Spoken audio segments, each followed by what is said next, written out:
If you're watching this video, you probably think you're nerdy too. Maybe crowds tire you out. You find it hard to meet new people. Or maybe you never start conversations because you don't know what to say. Don't worry, you are not alone. I was like that for a long time.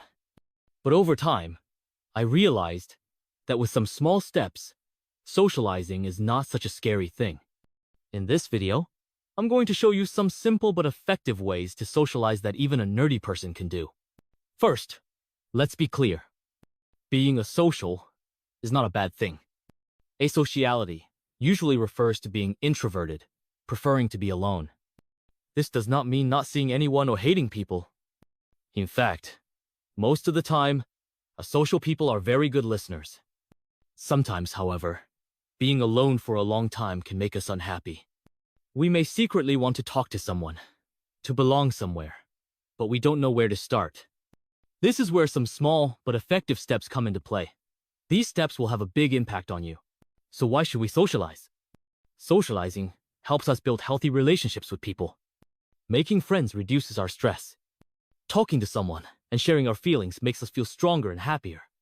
Socializing is also very important for career, school, and personal development. But remember, socializing doesn't mean you have to become best friends with everyone right away. Not every person is worth talking to. You'll be surrounded by people who don't give you anything to deal with. A few quality people are much more valuable than dozens of superficial relationships. You need to choose very well. 1. Start with small goals.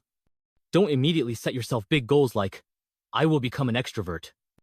Even just saying hello to one person a day can be a big step. For example, say a short good morning to the cashier at the grocery store or the person next to you on the bus. Over time, these small words will make you more comfortable. 2. Find a common interest. The easiest way to socialize is to get together with people with common interests.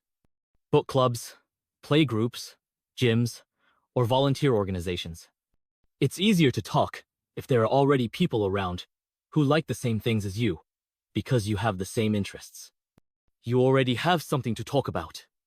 3. Focus on listening. If you find it difficult to talk, just listen. People like people who listen to them.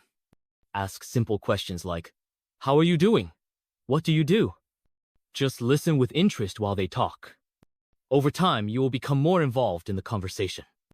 They will listen to you. 4. Start online. Can be via social media, Instagram, TikTok.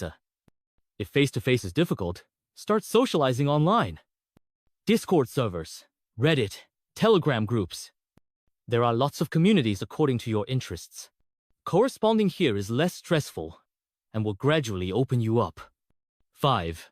Thrive without forcing yourself. Socializing is a marathon, not a sprint. Don't compare yourself with others.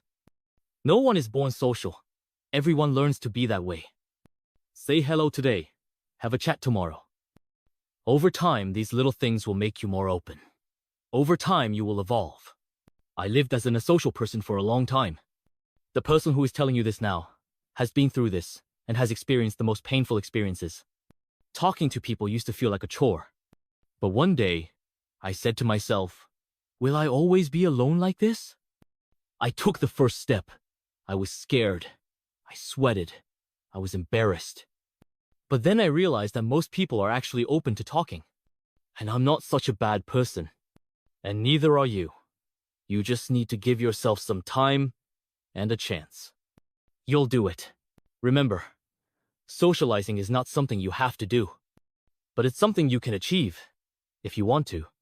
Small steps bring big transformations. You just have to want to change. Start with a small hello, a small conversation, and maybe it will open big doors. If this video inspired you, don't forget to like and subscribe. Write in the comments. I'd love to hear your story too.